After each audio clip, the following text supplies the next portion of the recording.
जय हिंद। आज हम लोग क्लास 10th बिहार बोर्ड द्वारा जो सितंबर माह में मासिक परीक्षा हुई है अंग्रेजी की, उसके जो 30 ऑब्जेक्टिव क्वेश्चंस हैं, जो भी 30 वस्तुनिष्ठ प्रश्न पूछे गए हैं, आज की इस वीडियो में हम लोग उसी को सॉल्व करने वाले हैं कि उसके कौन कौन से सही आंसर होंगे। तो चलिए शुरू करते हैं आज की क्लास को। पहला सवाल आया था कि the cinema in various measures the function of poetry, music, painting, drama, architecture and the host of other arts major and minor. यहाँ पे एक रिक्त स्थान छोड़ दिया गया है, यानी कि ये बुक से दिया गया है और बताना है कि यहाँ पे बुक में क्या लिखा हुआ था। ऑप्शन में दिया हुआ है कंबाइंस, डिस्ट्रॉयज, डिलेट्स और रेस्क्यूज। तो इसका जो सही जवाब हो जाएगा वो कंबाइंस होगा। ए इसका सही जवाब है, इसमें हम लोग कंबाइंस को भरेंगे। दूसरा था open by a queer process of reasoning dot dot dot was equated with action and action with melodrama. ये भी किताब से ही दिया गया है, बीच से एक शब्द गायब किया गया है, हम लोग को किताब से इसको ढूंढना था। पहला में दिया है मूवमेंट, दूसरा है प्रोड्यूसिंग, तीसरा है एक्टिंग और चौथा है डी में दिया गया है डायरेक्शन। तो इसका जो सही जवाब है वो हो जाएगा ए मूवमेंट। यहाँ पे बुक में आप देखेंगे तो इस जगह पे मूवमेंट लिखा हुआ है, तो इसका सही जवाब हो जाएगा मूवमेंट। उसके बाद था what our cinema used above everything else is a style an idiom a sort of dot dot of cinema which would be uniquely and recognisably Indian.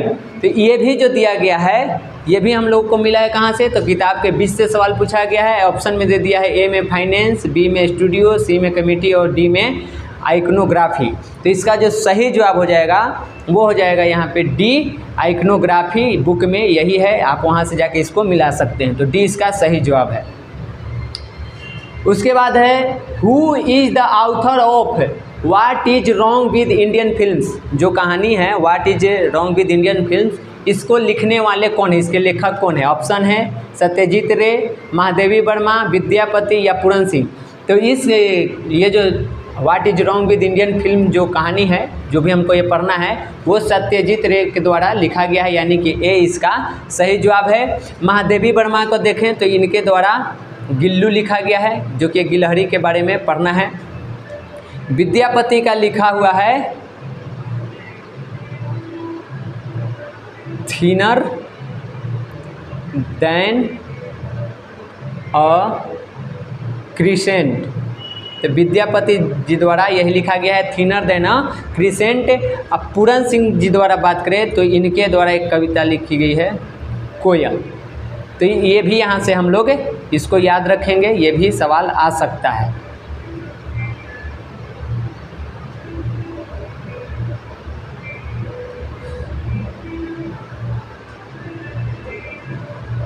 उसके बाद अगला सवाल देखेंगे। अगला है in which year was the first short film produced in India. Bharat में सबसे पहले शॉर्ट फिल्म कब बनाया गया था। ऑप्शन है 1907 AD, 1919, 1925, 1947। तो इसका जो सही जवाब है वो है ए 1907 में ही भारत का पहला शॉर्ट फिल्म बनाया गया था, तो ये इसका सही जवाब हो जाएगा। आंग सान सू की was fighting for dot dot dot in Burma. पूछा गया है कि आंग सान सू की बर्मा में किस चीज़ के लिए लड़ रही थी। डेमोक्रेसी के लिए, डिक्टेटरशिप के लिए, मोनार्की के लिए या यहाँ पे टिनरी के लिए। तो इसका जो सही जवाब है वो हो जाएगा ए डेमोक्रेसी। आंग सान सू की जो है वो बर्मा में लोकतंत्र की स्थापना के लिए लड़ रही है, तो यहाँ पे डेमोक्रेसी इसका सही जवाब हो जाएगा। The Nobel peace prize was given to Suu Kyi in. यहाँ पे आंग सान सू की को जो नोबेल शांति पुरस्कार मिला है वो कब मिला था, उसके बारे में पूछा गया है। ऑप्शन पहला है 1922, 2000, 1990, 1991। तो इसका सही जवाब जो है वो हो जाएगा इसका सही जवाब हो जाएगा डी 1991, यानी कि 1991 में ही इनको विश्व नोबेल जो पुरस्कार है, नोबेल शांति पुरस्कार, वो आंग सान सू की को 1991 में दिया गया है, तो डी इसका सही जवाब है। Aris felt that no one should dot dot dot the plight of Burmese people. ये भी सवाल जो है वो किताब के बीच से दिया गया है, हम लोग को देखना है कि यहाँ पे क्या छोड़ा गया है। इसमें से पहला है ओवर एस्टिमेट, दूसरा रिस्पेक्ट, तीसरा अंडर एस्टिमेट और चौथा है इंडल्ज। तो यहाँ पे इसका जो सही जवाब है वो हो जाएगा सी, अंडर एस्टिमेट। इसका सही जवाब सी है, अंडर एस्टिमेट। बुक में इसको मिला सकते हैं, वहाँ पे अंडर एस्टिमेट लिखा हुआ है। उसके बाद अगला देखेंगे, अगला में है who received the Nobel prize awarded to Aung San सू की। आंग सान सू की को जो नोबेल प्राइज मिला है उसको रिसीव्ड कौन किया था? उनके बेटे ने, उनकी बहन ने, उनकी माँ ने या उनकी बेटी ने? तो ये 4 ऑप्शन हम लोगों के पास है। तो हम सभी जानते हैं कि जो नोबेल प्राइज़ मिली है आंग सान सू की 1991 में, वो यहाँ पे उनके बेटे के द्वारा रिसीव किया गया था। तो ये इसका सही जवाब है। उनके बेटे का नाम क्या है? तो उनके बेटे का नाम है अलेक्जेंडर एरिस, इनके बेटे का नाम है। और इन्होंने ही यहाँ पे नोबेल प्राइज़ को रिसीव किया था आंग सान सू की के स्थान पर। उसके बाद है what is the name of the political party headed by आंग सान सू की। आंग सान सू की जिस पार्टी के हेड हैं उस पार्टी का नाम क्या है? National Congress, Myanmar league, national League for democracy या म्यांमार कांग्रेस? तो आंग सान सू की जो पार्टी है उसका नाम है नेशनल लीग फॉर डेमोक्रेसी। तो सी इसका सही जवाब हो जाएगा, National League for Democracy. Vidyapati poems are about Radha and. Vidyapati की जो कविताएं होती है वो राधा और किन के बारे में होती है? राम के बारे में, सीता के बारे में, कृष्णा के बारे में या विष्णु के बारे में? तो विद्यापति की जो भी कविताएं हैं वो राधा और कृष्ण के बारे में होती हैं। तो सी इसका सही जवाब हो जाएगा, Krishna. Radha's friends were dot dot dot about her. यहाँ पे पूछा गया है कि राधा की जो दोस्त हैं वो राधा को लेकर के क्या थी? एंग्री थी, वॉरिड थी, हैप्पी थी या यहाँ पे एक्सटेटिक थी? तो राधा की जो दोस्त हैं, जो भी उनकी सखी थी, वो सभी राधा को लेकर के चिंतित थी। तो बी इसका सही जवाब हो जाएगा, worried. The poem thinner than a crescent is in the form of. जो विद्यापति के द्वारा जो लिखा गया है थिनर देन अ क्रिसेंट, ये क्या है? एक लेटर है, स्पीच है, रिपोर्ट है या कन्वर्सेशन है? तो ये जो कविता हम लोग देखे हैं वो कविता एक तरह से रिपोर्ट है। तो इसका सही जवाब यहाँ पे बी हो जाएगा। थोड़ा सा टाइपिंग ऊपर नीचे हो गया है, ये सी है, ये बी है। तो बी जो है वो सही जवाब है, रिपोर्ट है। इसको हम लोग ध्यान में रखेंगे। जो 13वां का सही जवाब है वो बी होगा, report. Radha's friends goes to Krishna. Radha की जो दोस्त है वो कृष्णा के पास कैसे गई? रनिंग में, राइडिंग करके, वॉकिंग करके या सेलिंग करके? तो राधा की जो दोस्त है वो राधा के बारे में बताने के लिए कृष्णा के पास जाती है। और जाती कैसे है? तो वो दौड़ते हुए जाती है। तो इसका सही जवाब हो जाएगा ए, रनिंग। वो दौड़ते हुए उनके पास गई थी। उसके बाद पूछा गया है who wrote the following lines? Her tears crapped a river and she broods on its bank hurt and confused. ये जो लाइन है ये किस कविता से ली गई है, कहाँ से ली गई है? ऑप्शन दिया हुआ है पूरन सिंह की कविता से, विद्यापति के कविता से, दुर्गा प्रसाद पांडे की कविता से या नीरज सिंह चौधरी के कविता से। तो ये जो पंक्ति है वो विद्यापति के कविता से लिया गया है। 20 का सही जवाब हो जाएगा। विद्यापति की जो कविता है थिनर देन अ क्रिसेंट, उसी का ये पहला स्टेंजा है, वहीं से इसको लिया गया है। तो 20 का सही जवाब हो जाएगा, Vidyapati. Mr Gessler was a dot dot dot boot maker. Russian, German, French या इंग्लिश? पूछा जा रहा है कि मिस्टर गैसलर जो हैं वो कहाँ के शू मेकर थे? रूस के थे, जर्मनी के थे, फ्रेंच के यानी फ्रांस के थे या इंग्लैंड यानी ब्रिटेन या इंग्लिश, जो भी कहें, कहाँ के थे? तो जो मिस्टर गैसलर हैं वो जर्मनी के थे। 20 का सही जवाब है। बुक में ये दिया हुआ है, वहाँ पे हम लोग इसको देख सकते हैं। ये जर्मनी के थे लेकिन रहते कहाँ थे? लंदन में। तो जो मिस्टर गैसलर हैं वो जर्मन के बूट मेकर थे। 20 का सही जवाब होगा। For Mr Gessler making boot was an. यहाँ पे मिस्टर गैसलर के लिए जो जूता बनाना है वो उनके लिए क्या था? आर्ट था, बर्डन था, जॉब था या टाइम पास था? तो मिस्टर गैसलर के लिए जूता बनाना एक तरह से उनके लिए आर्ट था, कला था। तो ये इसका सही जवाब हो जाएगा। 17 का ए होगा, आर्ट। उसके बाद है the young man admitted that Mr Gessler was the best boot maker in. यहाँ पे बताया जा रहा है कि जो यंग मैन है वो ये बात बताया था कि मिस्टर गैसलर जो हैं वो सबसे बेहतर बूट मेकर हैं। कहाँ? बर्लिन में, टोक्यो में, लंदन में या पेरिस में? तो इसका सही जवाब हो जाएगा सी, लंदन में। लंदन में इनको सबसे बेस्ट बूट मेकर माना जाता है। तो 18 का सी सही आंसर है। उसके बाद था who is the author of the piece quality. जो क्वालिटी नाम की जो कहानी है उसको लिखने वाले कौन है? Anton Chekhov, John Galsworthy, Katherine Mansfield या बिन पानी मोहांती। तो इसका सही जवाब है बी, जॉन गल्सवर्दी क्वालिटी नाम की जो कहानी है उसको लिखे हैं। एंटोन चेखव का जो कहानी है उसका नाम है द बेट। ये भी एक बहुत ही बेहतरीन कहानी है। तो द बेट इनके द्वारा लिखा गया है। कैथरीन मैन्सफील्ड द्वारा जो लिखा गया है उसका नाम है सन एंड मून। तो ये इनके द्वारा लिखा गया है। और बिन पानी मोहांती जो द्वारा जो है एक भी एक बहुत ही बेहतरीन कहानी है जिसका नाम है to horizons.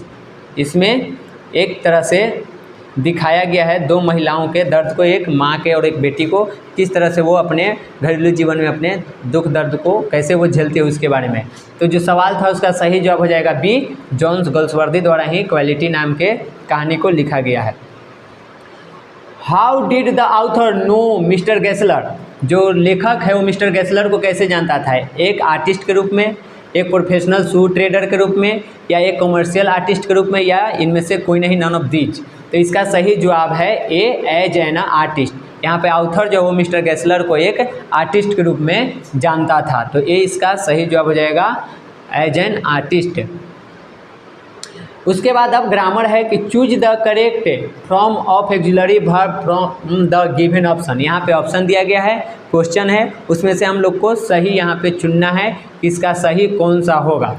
How dot dot I tell the future it is always uncertain. कहा जा रहा है कि हम लोग भविष्य के बारे में कैसे बता सकते हैं, मैं कैसे बता सकता हूँ क्योंकि ये निश्चित नहीं है। तो इसमें भरना है कि इसमें से कौन सा एक्सिलरी वर्ब सूटेबल है इसके लिए। शुड होगा, इज होगा, कैन होगा या हैज होगा। तो इसके लिए जो सूटेबल है जो इसमें भराएगा वो हो जाएगा सी, कैन। कैन को ही यहाँ पे भरा जाएगा कि how can I tell the future it is always uncertain. तो इसका सही जवाब सी है। Kittle cat and Mickey Mouse dot dot dot not live in the same house. Option में दे दिया गया है सेल, हैव, आर, डिड। इसमें से कौन सा भराएगा? तो इसका सही जवाब भराएगा डिड। डी वाला सही है। Kittle cat and Mickey Mouse did not live in the same house. तो डी इसका सही जवाब हो जाएगा।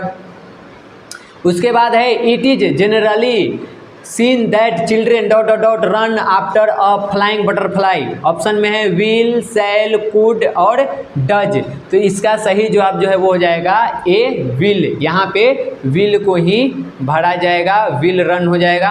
तो 23 का सही जवाब है ए। उसके बाद देखें तो दिया हुआ pour the powder into the pan and let it dot dot dot for 5 minutes. Boil, to boil, boiling या बॉइल्ड। तो इसका सही जवाब हो जाएगा बी, टू बॉयल। तो 24 का सही आंसर है बी, टू बॉयल यहाँ पे भरा जाएगा। उसके बाद 25 में है fill in the blanks with the most appropriate prepositions. यानी कि यहाँ पे नीचे ऑप्शन दिया गया है, इनमें से जो भी उपयुक्त सही प्रेपोजिशन है उसी को हम लोग को भरना है। पहला क्वेश्चन है it has been raining heavenly. उसके बाद dot dot dot morning. Since भराएगा, फॉर भराएगा, फ्रॉम भराएगा या इन भराएगा। तो यहाँ पे हम लोग सिंस का प्रयोग करेंगे, ये इसका सही जवाब हो जाएगा। ये जो सेंटेंस है वो प्रेजेंट परफेक्ट कंटिन्यूअस से दिया गया है और उसमें हम लोग पढ़ते हैं कि जो निश्चित समय होता है उसके पहले हम लोग सिंस का प्रयोग करते हैं। मॉर्निंग एक निश्चित समय है तो यहाँ पे सिंस का प्रयोग होगा, यानी कि 25 का सही आंसर ए हो जाएगा। Anu is very shy, she always hides her dot dot dot her mother. कहा जा रहा है कि अनु जो है वो बहुत ही शर्मीली है और वो हमेशा अपने माँ के पीछे छुप जाती है। तो पीछे के लिए हम लोग को देखना है, बगल में होगा, बिलो मतलब नीचे होगा, अक्रॉस मतलब के पार होगा, या बिहाइंड के पीछे होगा। तो हम सभी जानते हैं कि जो भी शर्मीले लोग होते हैं वो किसी के पीछे छुपते हैं, यानी कि इसका सही जवाब हो जाएगा डी, बिहाइंड। अनु हमेशा अपने माँ के पीछे छिपती है तो डी इसका सही जवाब है behind. There is a bridge dot dot dot the Brahmaputra. बताया जा रहा है कि ब्रह्मपुत्र पर एक बांध बनाया गया है, पुल बनाया गया है। अब प्रेपोजिशन भरना है, बाई होगा, एट होगा, इनटू होगा या क्रॉस होगा। तो देखिए जब भी कोई पुल बनेगा, बांध बनेगा तो नदी के इस पार से लेकर के उस पार तक बनेगा, यानी कि यहाँ पे जो ऑप्शन भराएगा वो हो जाएगा डी एक्रॉस। एक्रॉस का मतलब होता है के पार। तो यहाँ पे ब्रिज जब बनता है तो ब्रह्मपुत्र के इस पार से उस पार तक बनेगा, तो इसका सही जवाब हो जाएगा D across. Henry Ford was born dot dot dot the 13th July 1863। Option में है अबोव, इन, अक्रॉस, ऑन। तो यहाँ पे इसका जो सही जवाब है वो इसमें भी डी होगा, यानी कि ऑन भरा जाएगा। यहाँ पे बॉर्न ऑन होगा, born on the 13th July 1863। अगर यहाँ पे कोई प्लेस होता, कोई जगह का नाम होता, तब हम लोग इन भरते, यहाँ पे इन का प्रयोग करते प्रेपोजिशन के रूप में। लेकिन यहाँ पे डेट दिया गया है तो यहाँ पे डी भरा जाएगा। तो 28 का सही आंसर जो है वो डी होगा, ऑन। 29वां क्वेश्चन आया था, choose the option with the correct spelling. यहाँ पे हम लोग को सही स्पेलिंग वाला ऑप्शन चुनना है। क्वेश्चन पूछा गया है ब्यूरोक्रेसी का सही स्पेलिंग क्या होगा। तो ब्यूरोक्रेसी का सही आंसर जो है, सही स्पेलिंग जो है वो होता है BUREAUCRACY। ये ब्यूरोक्रेसी का सही आंसर है, यानी कि डी इसका सही जवाब है। 29 का डी हो जाएगा। 30 जो कि आज का अंतिम सवाल है, वो पूछा गया था कि choose the option with the correct spelling, यानी कि यहाँ भी हम लोग को करेक्ट स्पेलिंग चुनना है। चुनना किसका है, तो कलिक का। तो कलिक का जो सही आंसर है वो होगा COLLEAGUE। यही कलिक का सही आंसर होता है, यानी कि बी इसका सही जवाब है। कलिक का सही स्पेलिंग यही दिया हुआ है। तो 30 का सही आंसर जो है वो बी था। तो आज के लिए हम लोग को इतना ही था। मिलेंगे अब अगले वीडियो में एक नए टॉपिक के साथ। तब तक के लिए जय हिंद।